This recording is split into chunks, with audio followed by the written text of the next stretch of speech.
আমার তো প্রত্যেকদিন সকালেই রান্না থাকে। আর প্রত্যেকদিন সকালে ঘুম থেকে উঠতে উঠতে এমন একটা অভ্যাস এসে দাঁড়িয়েছে যে যেদিন সকালে রান্না নাও থাকে সেদিনও কিন্তু ওই টাইমে ঘুমটা ভেঙে যায়। সো হ্যালো এভরিওয়ান, আমি পূর্ণিমা। আমার নতুন একটি ভিডিওতে তোমাদেরকে স্বাগত জানাই। তো ঘড়িতে এখন ওই সকাল 6:30 মতো বাজে, আর আমি কিন্তু ঘুম থেকে উঠে চলে আসলাম রান্নাঘরে। তো রান্নাঘরে এসে সবার প্রথমে কিন্তু আমি রান্নার জায়গাটা খুব ভালো করে একটু মুছে নিলাম, আর তারপরে কিন্তু রান্নাঘরটা একটু ঝাড় দিয়ে নিলাম। কারণ মা কাকিমাদের কাছে শোনা বাসি উনুনে কিন্তু রান্না বসাতে নেই। তো উনুন হোক বা গ্যাস যেটাই হোক, তার রান্না বসানোর আগে একটু মুছে পরিষ্কার করে নেওয়াই কিন্তু ভালো।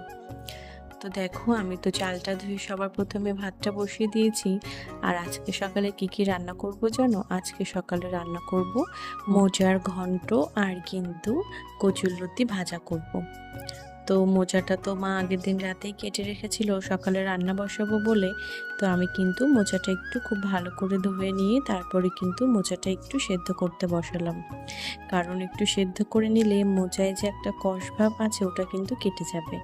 আর এদিকে দেখো, কচুলতিগুলো কিন্তু কাটা ছিল, ফ্রিজে রাখা ছিল প্যাকেটে, তো সেটাই কিন্তু একটা বাটিতে আমি নামিয়ে নিলাম। আমি কিন্তু কচুরলতিটাও খুব সুন্দর করে একটু ধুয়ে নিয়েছি। আর ওদিকে মোচাটাও সেদ্ধ হয়ে গেছিলো, আমি কিন্তু মোচাটা একটা সাজিতে নামিয়ে নিলাম। তো ভাতের হাঁড়িটাকে ওই পাশে বসিয়ে এই পাশে কিন্তু আমি রান্নার জন্য কড়াইটা বসিয়ে দিলাম। তো আর রান্নার জন্য যে প্রয়োজনীয় জিনিসগুলো আমার লাগবে সেগুলো কিন্তু আমি গুছিয়ে নিয়েছিলাম।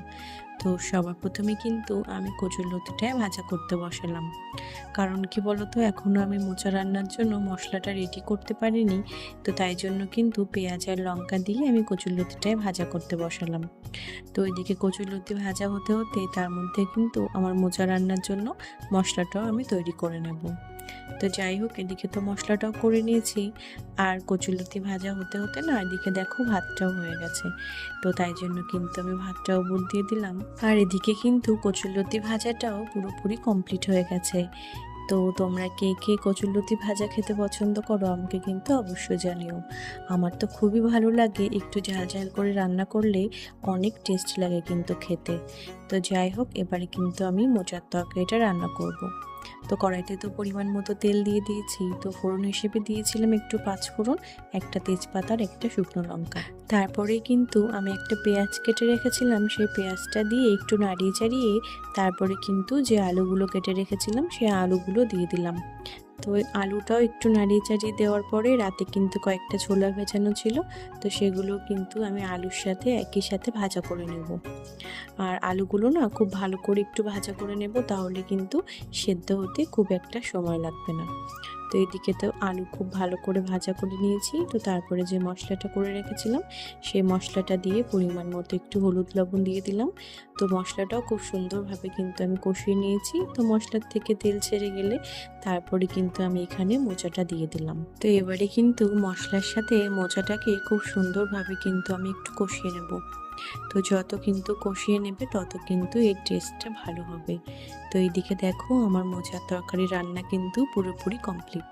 তো নামানোর আগে আমি সামান্য একটু গরম মশলার গুঁড়ো আর কিন্তু একটু চিনি দিয়েছিলাম, এতে করে কিন্তু টেস্টটা খুব ভালো হয়। তো তোমরা মোচার তরকারি খেতে কে কে পছন্দ করো অবশ্যই কিন্তু আমাকে কমেন্ট করে জানিও।